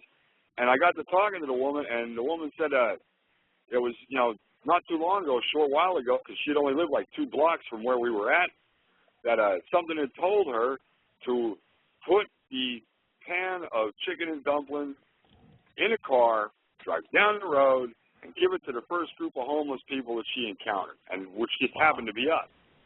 I mean, it was a miracle. Wow. We had more food there at the end, right? When all these people dropped everything off, you could have filled the back of a Jeep Grand Cherokee from floor to ceiling with everything that was there. Everybody left stuff we had a banquet in the pouring down rain with the cars flying by, and it was awesome. Then we even held a church service. I even held a church service right there underneath the bridge.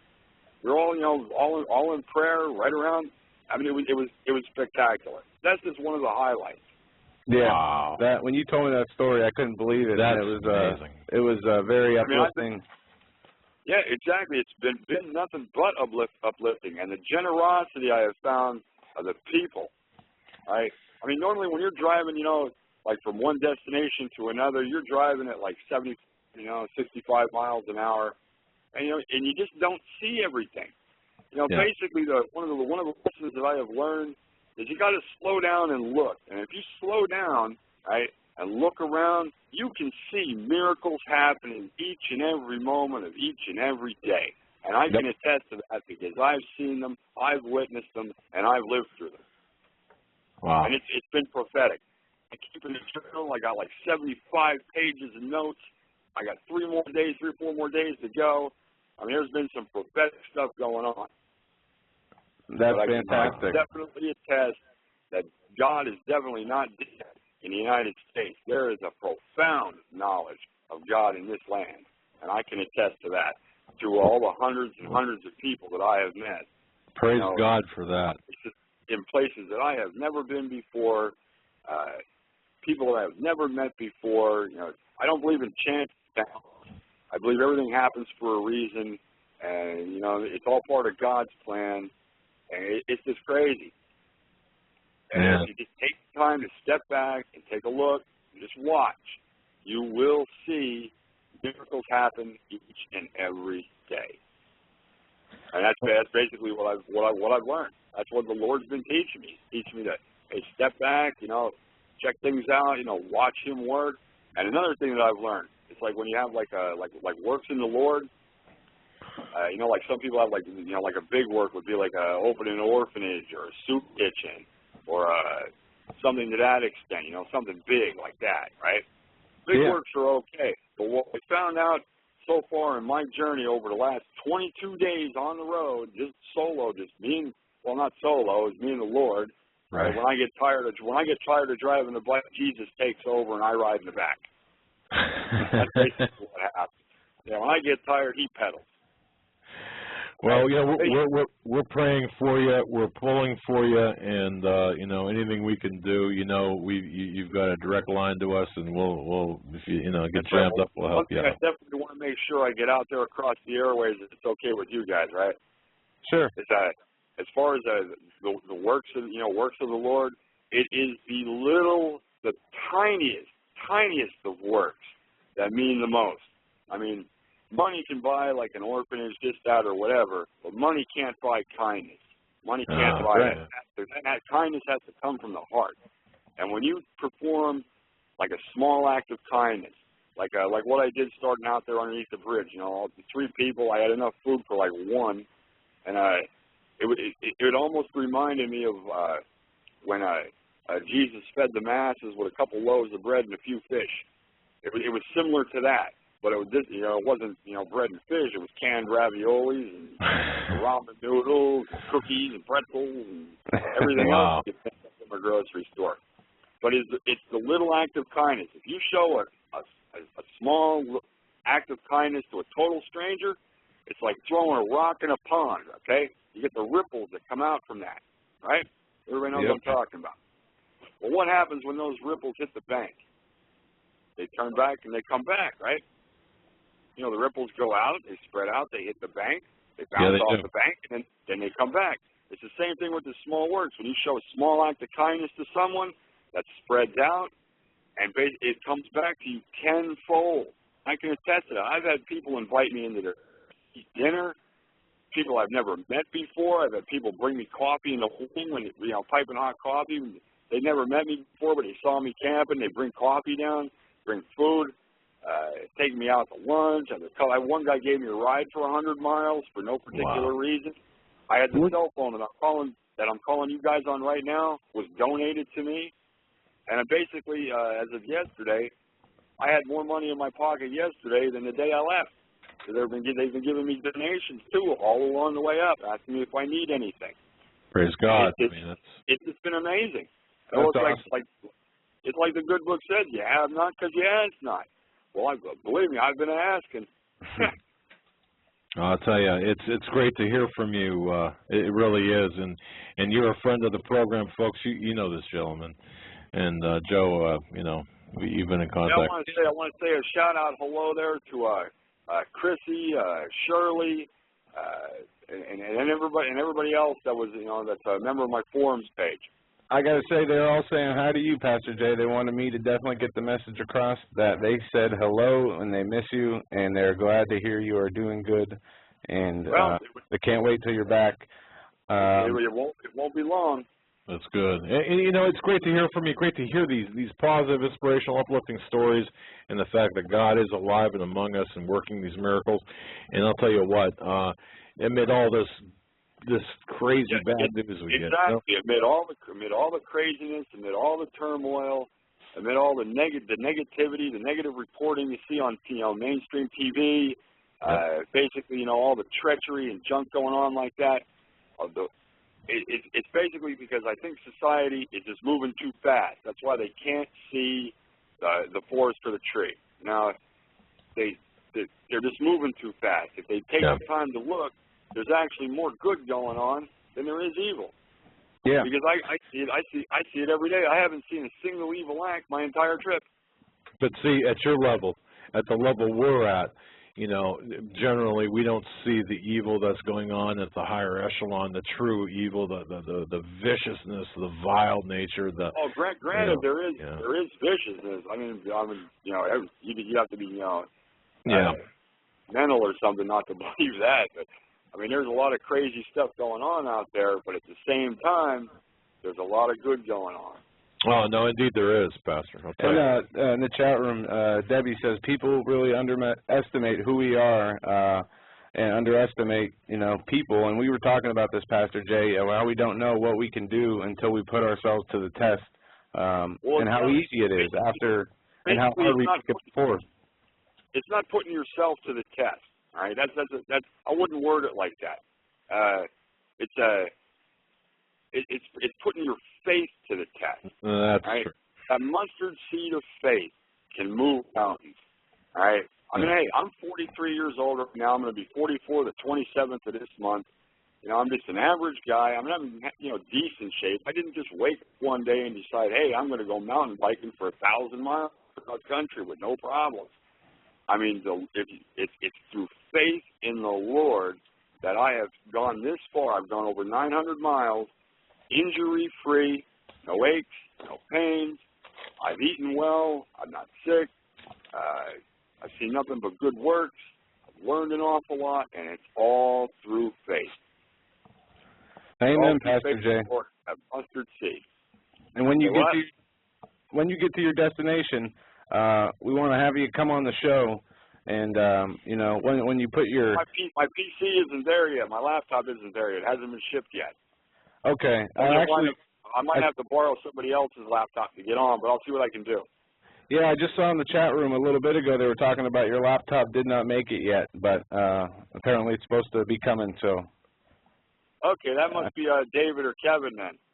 I can't tell you who. I saw it at the beginning of the show because we were chatting about it. Somebody asked about you, and I saw that it said the PC didn't get there yet, but hopefully it does get there.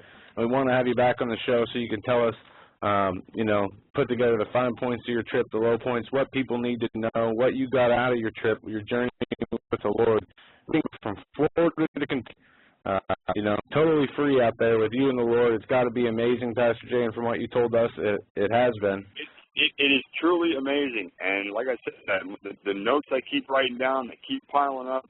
I have all the facts of the story that I just told you guys about, the prayer service under the bridge.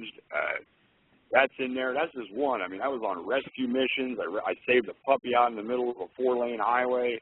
Stopped traffic. It was insane. I just prayed for the armor of God. I walked out into traffic. Just walk out in the traffic. I stopped cars, man. I mean, they stopped dead in their tracks. I rescued this poor dog off the street. Unbelievable. Well, thanks, Pastor Jay. we're going to let you Well, I go. don't hold you guys up too long. I've got limited minutes. I'll try to call in again tomorrow night, or maybe the night after, you know, give you guys a progress report, because I only got like 100 minutes left. Yeah, well, definitely keep us updated, Pastor Jay, and let us know if you need anything. Yeah, and, certainly we can get your phone refilled. I even came up with another idea, because I have, okay, on the back of my bike, okay, it's painted blood red. It's painted red, you know, it's for the blood of Jesus, okay? That's why it's painted red. Okay, and on the back of the bike, on one side of my bike, there's an put an advertisement on there for the Hagmann and Hagmann report. On the other side of the bike, it says PaulBegleyProphecy.com. Guess what it says on the tail end of my bike? Any guesses? You told me, so I can't guess. Jesus saves. Jesus saves. That's what it says. Amen. Oh my goodness! I'm surprised he hasn't been arrested for having those websites on the side of his bike like that. But that's great. That's great to know. But it's been great. I've been telling people about y'all's show, about Pastor Paul's show. I hope y'all are getting some extra listeners in there, because I'm meeting hundreds and hundreds of people out here. I'll tell you, it's just been great. There's something going on. You must be doing a good job, because there's something going on. I even came up with another idea.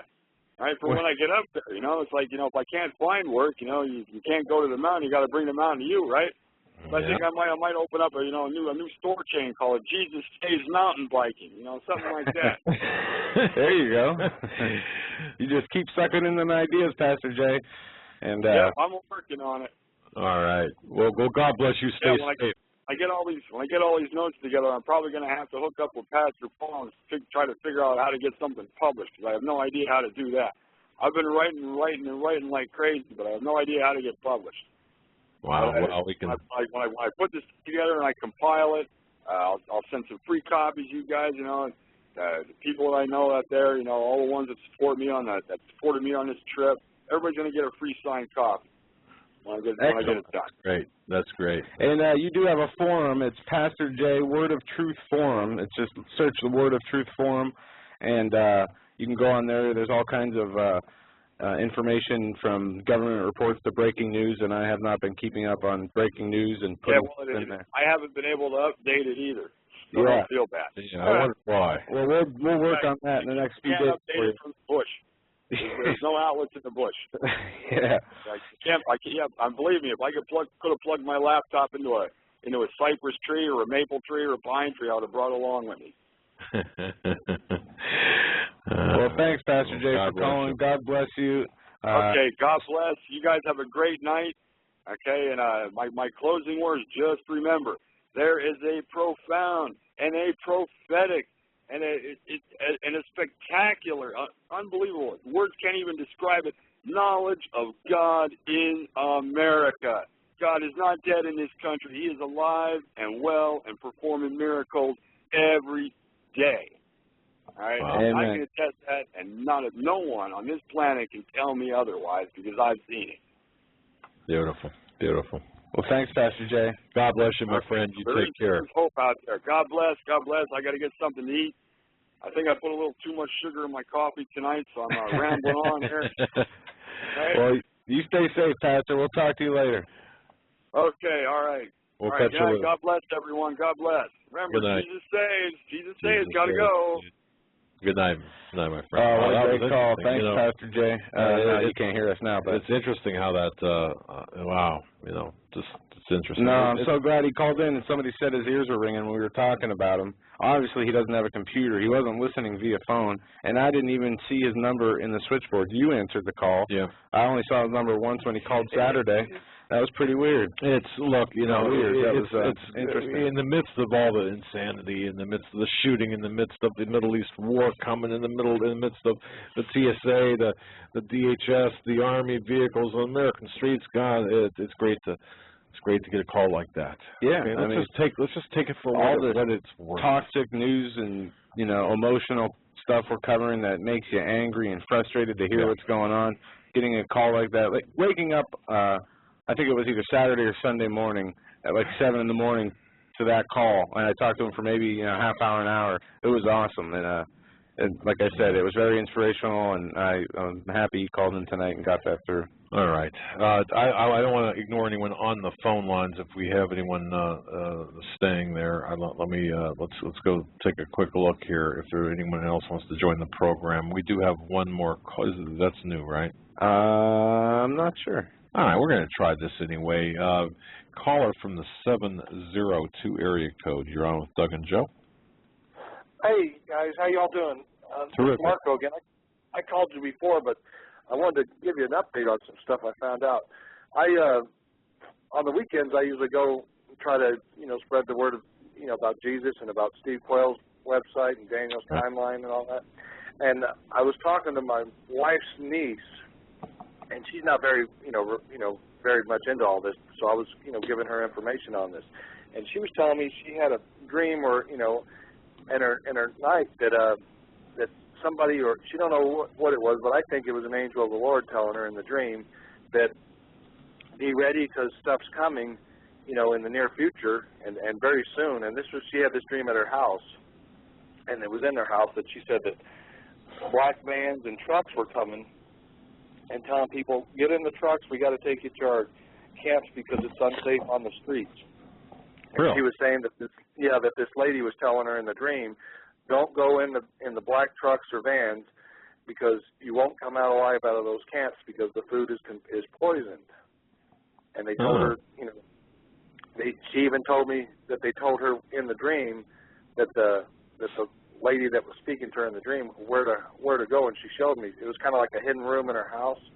And she said she's been putting food there and that. And she said that they told her that people's going to die because the food they're going to feed them, and they're going to start some kind of action where everybody's got to go there, which sounds a lot like what you guys have been saying and Mr. Quayle about how they're saying that that the only safe place to go is the camps because they'll say, well, we can't, there's so much anarchy, we can't take care of you, so come to the camps where it's safe. Mm-hmm. Right. Yeah. But I'll tell you, I noticed all this stuff, and I went to see Batman because I figured there was a lot of messages in it. And all I saw throughout the movie when I saw it seemed like it was all talking about martial law, civil unrest, about how, take from the people that stole from you, the country let you down. And I just saw, that's all I saw was Civil War themed ideology on that movie. Predictive programming, I think it's called. Yeah. And my father in the beginning of the spring said it was going to be a hot summer or not because of the temperatures, and we are certainly seeing things heating up on that front. The economy is not looking good as QE3 will start. These mass shootings that occur, so close to each other, never before seen in our country, really. The unrest of the people, the tension of overtaxation for some and lack of food for others. There's just so much going on in our country, and it's not going to get any better, and that's what makes it so much worse. Now, the person who had this dream, tell me again your relationship to her, or who is? She's my wife's niece. Okay, all right. And she's 30 years old. She's got 2 children. Real nice person. I went to see her and her mom to deliver some stuff to her, and we was talking about, because I'm trying to tell everyone in my family and my wife's family about what's coming. And these people don't have computers, they don't know anything. They just, this lady was saying, oh, I had this dream, and it's kind of weird because it goes and, talks about some, because I was telling about how, they need to go to some of the different websites. Right. And about Dimitri Duduman's dreams and visions. Right. He's like, well, that's weird because I had a dream where this lady was telling me all this stuff about the black vans and trucks, and don't get them no matter what because you won't come out alive. And I said, well, that coincides with all the stuff I've been hearing everywhere else. Yeah, there's a lot of people having dreams. There's a lot of people having visions, similar to what you're describing. We've been talking to the dialogue with Rick Wiles, and the number of people who have told him and told us about their dreams about the very same kind of or similar circumstances of this stuff happening. It's I believe that we're being told, hey, look, I don't dismiss any of this. I think we're being warned, and we need to pay attention. Something else I wanted to let you know, because I remember you said earlier at the beginning of the show, and I had to leave, but I heard at the beginning of the show where you said that people's hearing noises and sounds. Well, Right. at 3 o'clock in the morning, my wife wakes me up sometimes and says, "Do you hear this?" And I'm like, the first few times, I'm like, I don't know what you're talking about, but it sounds like, you know, when you get a hearing test and they do those little audible sounds like, Yeah. That's what we hear at 3 o'clock in the morning every night, and I don't have anything plugged in or on. So I purposely try to take, and you can hear it. It's like, what is that? But I don't know what it is, but I'm wondering if it's something they're broadcasting to kind of mess with people, or they're, who knows? Well, I don't know. I do know that it angers my dog to no end, I'll tell you that. But that said, I know there's very low frequency waves being, noises being conducted or being done over the airwaves. I'm not sure to what end, but who knows? But have you heard any more news about giants or anything like that? Because I keep trying to, I keep hearing tidbits here and there from different websites where they're talking about, the biblical giants. They ain't really talking about like what Mr. Quayle's talking about in modern times, but there's a lot of evidence that people's finding that they did exist in the past. Well, I'm going to be talking to Steve after the show. I'm going to get, and I think I might have mentioned this to you before. I failed to ask him before, but I want to ask him more if he's heard anything more about on his end. So we'll have an answer for you. I'll report back to you, or I'll report back to the audience tomorrow. That's for sure. Anything else before we let you go, Marco? Yeah, No, but I really appreciate you guys, and I'm trying to spread the word as well, and I'm telling everybody I can about you guys and Steve Quayle and Alex+Jones and Daniel's timeline, and I'm telling everybody everything I can find about on everything. Right. Dimitri Duden's dream, Henry Gruber's dream of the attack on America. I've got old tapes that I've had since early '90s. And I never thought it was possible that could happen because we were doing so well in the '90s. The country was, but now it's like wow, you can see it. Someone to listen to from the '90s. I don't know. You might probably already have some of his stuff. Is Bill Cooper? He has a lot of good things. Yeah. Interesting man. He died in October 2001 after predicting that Osama bin Laden would be blamed for a terrorist attack back in June of 2001. I suggest anybody who hasn't listen to Bill Cooper, go look up his stuff. He was right on the money with the New Age religion and all the stuff coming to fruition. Yeah. Right. Hey, is there any way you guys would know how we can get early tapes? Because I know Mr. Quayle's been on the radio for a long time, but I can't find anything past more than 2 or 3 years. I don't know if there's anything that he's got. I'll ask him as well, because I know that he hosted the Q Files for a long time. And in fact, I subbed for him back 2004, 2005, in that time period on the Q Files. So I'm not sure. I'll have to ask him. I'm trying to find the old ones where he was on Art Bell because, it's just I'm just fascinated because I know he's got so much information. I almost feel like he should be on every night on something or get back his own show and spread the word because. Well, we're going to keep having him on. I mean, he's going to be a regular on our show. We talked, and he doesn't want to have. He said we're going to be the only show that he's going to really do on a regular basis. So God bless him for that. And I'll talk to him tonight. I'll ask him, if he can come on sometime this week. So we'll keep doing it. All right, I appreciate it, guys, and you guys are doing a good job. And I tell everybody I know, and people that I know, I say, the main thing, we got to keep our mind focused on God and trying to do the right thing because we know what's coming. We can't stop it, but we got to keep going forward on all this. Indeed. Well, thank you, sir. God bless you and stay safe, and we'll talk to you again soon. Thanks, Marco, for your call. All right. We got about 2 minutes left here. What you want to do somebody in? Yeah, I don't know about calls, but I'm going to just run through these 2 articles real quick. One thing, there's a volcano erupting. The Tongariro erupts. This is, why don't I find out where this was before I said it? The Tongariro volcano on the northern, that's where it, I don't know. The Tongariro, Tongariro erupts. threat warning issued. Also, Gibson Guitars hit with a $300,000 fine by the Justice Department, and this was all over about wood being packaged illegally. Gibson Guitars, an advocate of gun rights, of the Constitution, anti-Obama administration, they were unnecessarily taken out by international law by the Department of Justice. It is all a big fraud, and now they're being hit with a $300,000 fine for using wood that is shipped all over the country to different places in American businesses, but this business was picked out for some reason. Wonder why.